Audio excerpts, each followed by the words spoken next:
Gravação de bateria. O assunto de hoje é esse, gravação de bateria. Seja bem-vindo ao 34º vídeo da série Produção de A a Z.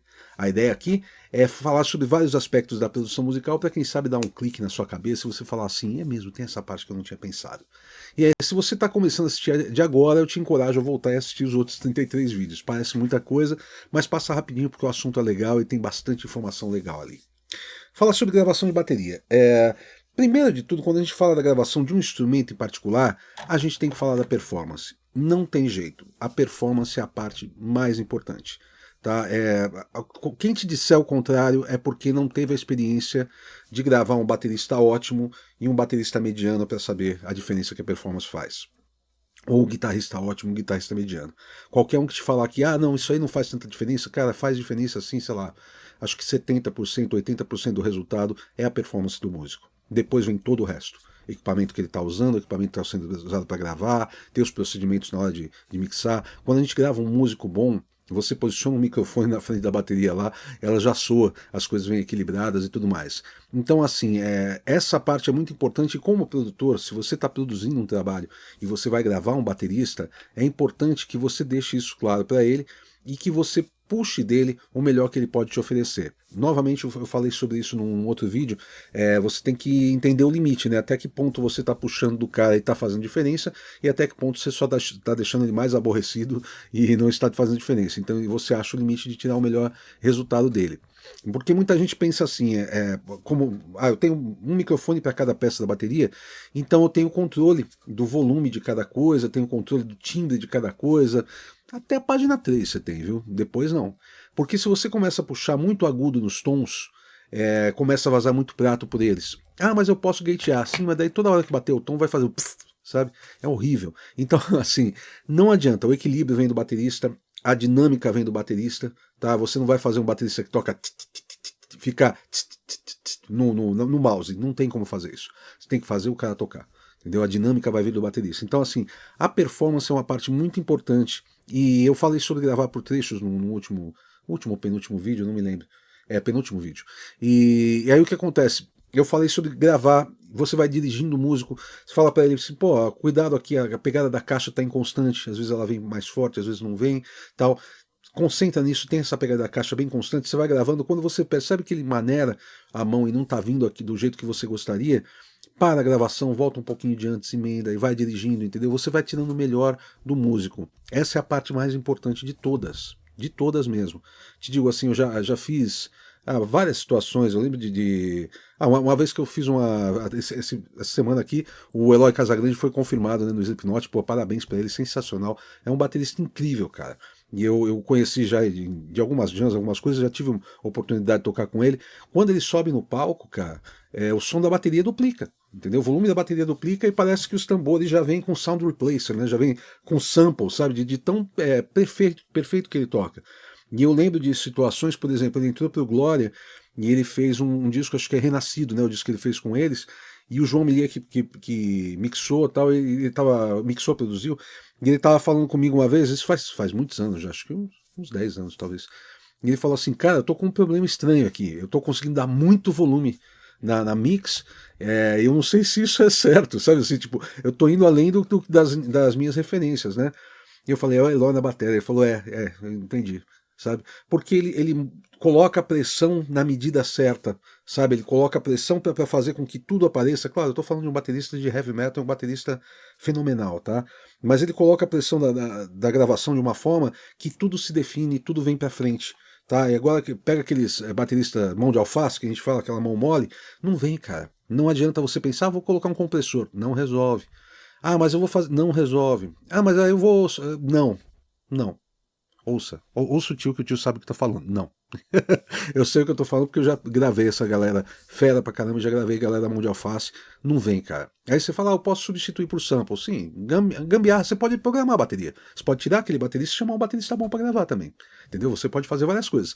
Mas sem trabalhar a fonte, sem trabalhar o baterista, sem trabalhar a performance, não vai vir som. Tá? Você vai ter que fazer alguma gambiarra para poder resolver isso. Então, primeira coisa, performance. Segunda coisa, performance. Terceira coisa, performance. Depois a gente fala do resto. Tá? Deixa eu falar de um outro assunto aqui, fala sobre o guia do equipamento para home studio. Se você está montando o seu home studio, ou se você já tem o seu home studio e você quer aprimorar esse home studio, eu fiz um guia que é gratuito, tá? E ele é para você.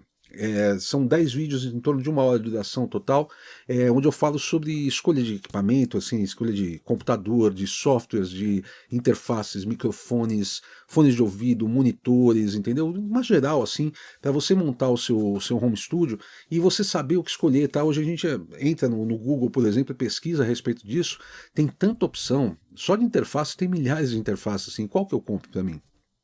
Lá eu explico o que você precisa procurar numa interface de acordo com a sua necessidade. Tá? Então vale muito a pena. Ele é gratuito, como eu falei. Vou deixar o link aqui na descrição do vídeo ou na minha bio. Tá? Vamos falar agora sobre a questão de quantidade de canais. Então, vou começar a falar sobre o áudio da bateria. Quantidade de canais que você deve usar para gravar. Geralmente quando vem para home studio, vira e mexe, vem alguém e fala assim: eu usei o método do Glyn Johns. Eu falo: ai, que saco, lá vem aquele som horrível de bateria, né? O método do Glyn Johns o Glyn Johns é um grande engenheiro de som, cara.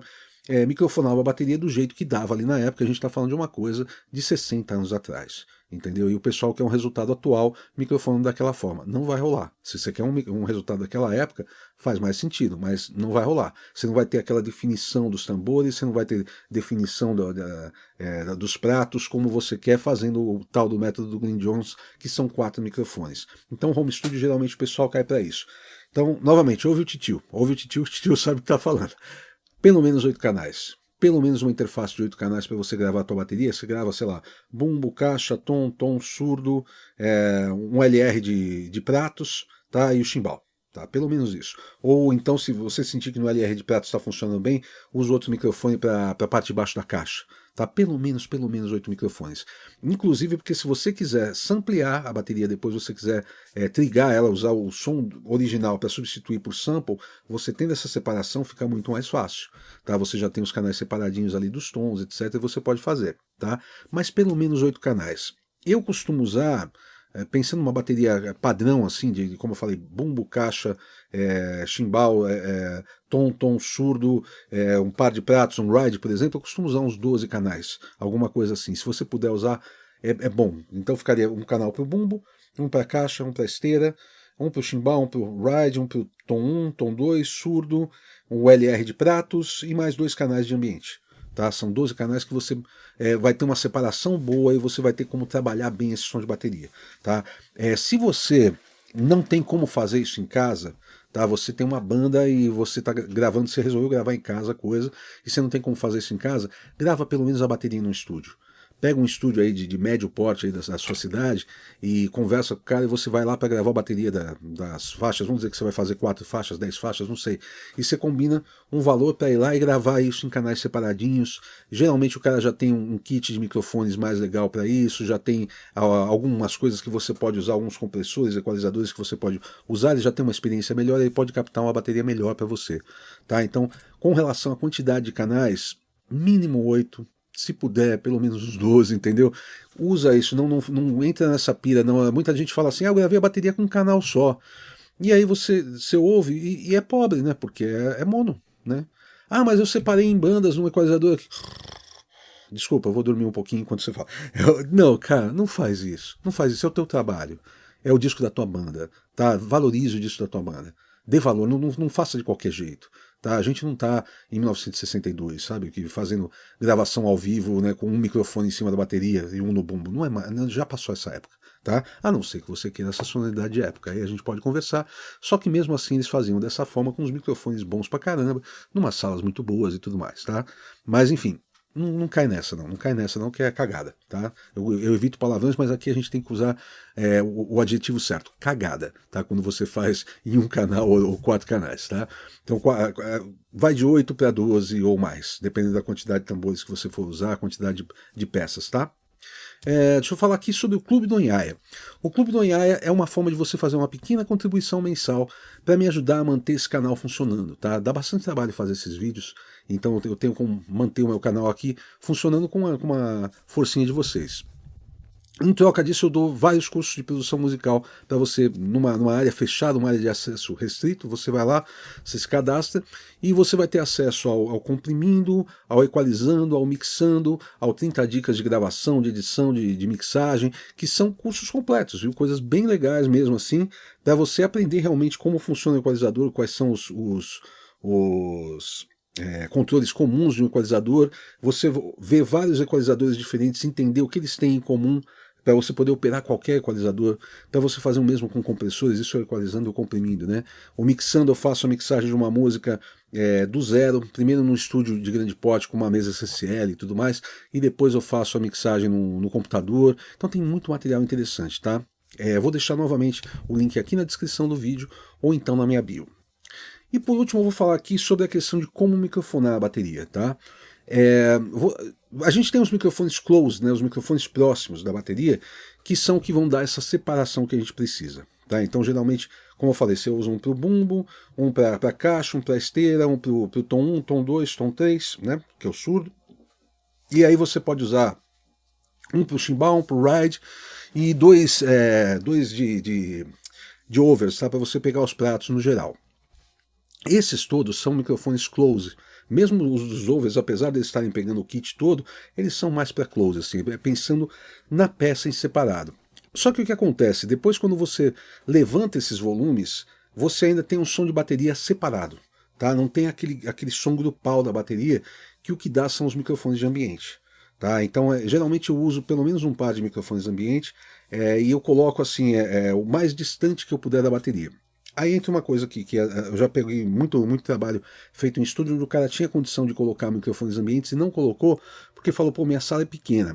Eu entendo da sala ser pequena, seria mais legal ter uma sala maior. Ah, como a sala é pequena, não compensa colocar ambiente. Compensa sim, sabe? Dá um jeito de você colocar, por exemplo, vira os microfones ao contrário, em vez de eles estarem virados para a bateria, vira eles para a parede. Tá? E coloca eles porque eles vão dar uma dimensão a mais nesse som. Esses microfones, eles não são o som principal da bateria para mim, eles são para sujar. Quando você tem aquele som todo separadinho, e aí você não tem um grupo, a bateria não está colando, aí você levanta eles e você fala, ah, agora faz sentido, agora eu tenho uma bateria como um todo. Tá? Então os microfones ambientes são bem importantes. Eu falei num vídeo sobre técnicas de microfonação, que é o vídeo anterior, eu falei sobre a questão de você ter o cuidado de ter os microfones de overs e os microfones de room equidistantes da caixa da bateria, tá? Com a mesma distância da caixa da bateria. Por que isso? Porque se você tiver eles em distância diferente, vai parecer que a caixa está pendendo mais para um lado ou pendendo mais para o outro. Tá? Então, quando você vai fazer o seu par espaçado, eu falei sobre isso, vê o vídeo anterior, vale a pena. O par espaçado, que é aqueles dois microfones de overs, tá, para pegar os pratos, por exemplo, é importante que eles estejam na mesma distância da caixa. Então, geralmente eu pego um cabo de microfone e eu meço a distância de um e a distância do outro. Por isso que você vai ver muita gente microfonando bateria e você vai ver que os microfones estão assim, eles não estão retinhos, porque a caixa está mais para cá, então o cara colocou de uma forma que os dois fiquem na mesma distância da caixa. Tá? Mesma coisa com os ambientes. Caso você não tiver como fazer um ambiente estéreo de nenhum jeito, tal, uma coisa que eu fazia em alguns estúdios, eu pegava um microfone e colocava dentro de enrolava com toalha, colocava dentro de uma bolsa e colocava num canto, ou colocava dentro do armário de microfones, entendeu? Alguma coisa assim, só para ter um a mais para somar com essa bateria. Ajuda. Não é o melhor som de room que você pode ter, mas pode ser interessante. Inclusive, se você puder fazer um par de rooms e mais esse aí é o que vai dar a sujeira do grave, entendeu? Que vai dar esse corpão do grave, que é bem legal também, tá? Então, assim, recapitulando, né? Performance, primeiro de tudo, segundo de tudo performance, terceiro de tudo performance, né? Depois a questão de quantidade de canais que eu falei aqui, tá? E por último essa questão, você tem os close, mas você também tem os ambientes. Essa soma desses dois sistemas aí de microfonação perto e microfonação ambiente é que dão o barato da bateria, tá? Além de efeitos, tá? Mas aí a gente já vai falar da parte de mixagem, tá? Que eu tô falando da captação somente, tá bom? E para fechar aqui, eu quero falar a respeito das consultorias que eu faço, tá?